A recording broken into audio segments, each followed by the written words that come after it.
The Hunger Games, The Ballads of Songbirds and Snakes is brought to you by Francis Lawrence, who also directed the last 3 Hunger Games movies. And no, he's not related to Jennifer Lawrence. If you were not convinced with his resume, he also brought you I Am Legend 1, and will be bringing you I Am Legend 2 in the future.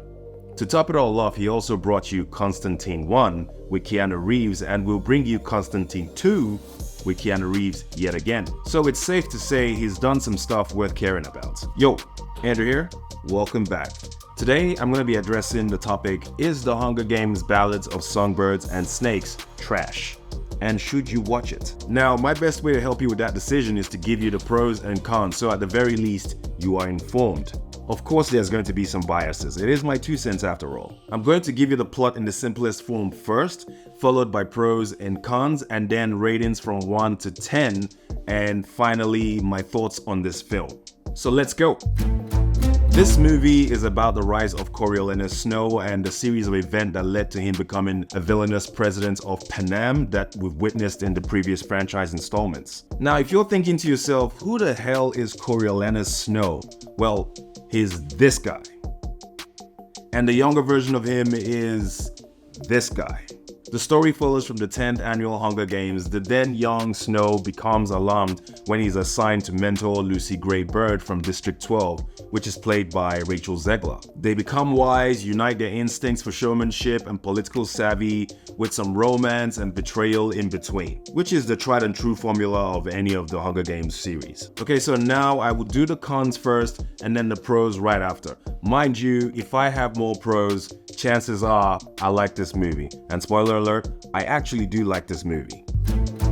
Con number 1. I find Rachel Zegler insufferable, especially since her Snow White debacle all over the internet. So it's kind of harder for me to develop any positive feelings for her because I felt like her character was also kind of forgettable. Con number 2. It almost suffers from ending fatigue because at some point you think the movie is about to be over with the way things seemed like they were about to wrap up. But then it turns out there's a whole other 40-something minutes left and I had only just watched 1 hour of it. Con number 3.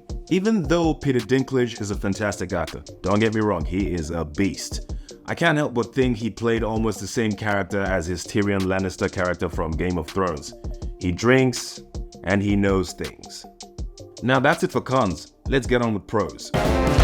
Pro number 1. They didn't mess this up. I thought they would because I was saying to myself, nobody asked for this movie. And then I watched it and I was pleasantly surprised and pleased with the creation. They just didn't mess it up, whoever they are. Pro number 2. Tom Blythe. He is the MVP of this movie. He played that character, Coriolanus Snow, exceptionally well. You could really feel the character arc from the beginning to the end. It felt like it happened in real time. It was very subtle, but it was very smooth. Pro number 3. Rachel Zegler has a fantastic singing voice, and I can see why she was hired for this film. She didn't suck despite my dislike for her insufferable interviews on her press tour. She was quite fine, albeit still forgettable. She's no Jennifer Lawrence. I'm sorry. Pro number 4. The story is actually gripping and easy to follow. I didn't get bored at all. I was really surprised with this film, sincerely. Pro number 5. Viola Davis and Jason Schwartzman really understood their characters and played them very well. Sure, it felt a little bit over the top, but I think the characters were supposed to be over the top. And they nailed it. Pro number 6. This movie was shot in Wrocław, Poland, Berlin, and Germany, so the film had this authentic, brutalistic architecture that really supported the tone of the movie. It wasn't overly CGI as I thought it would be. There were some CGI, but the locations were mostly real. Pro number 7. I love the way old tech was interwoven into futuristic tech. It was masterfully done. It felt like it was an experience we've already had previously. I'm gonna go ahead and rate this movie a 7 out of 10 because it really surprised me. I came into this movie with negativity in my heart and I was happy they turned that all around for me. It was surprising. Really surprising, actually. I can't believe they didn't this up.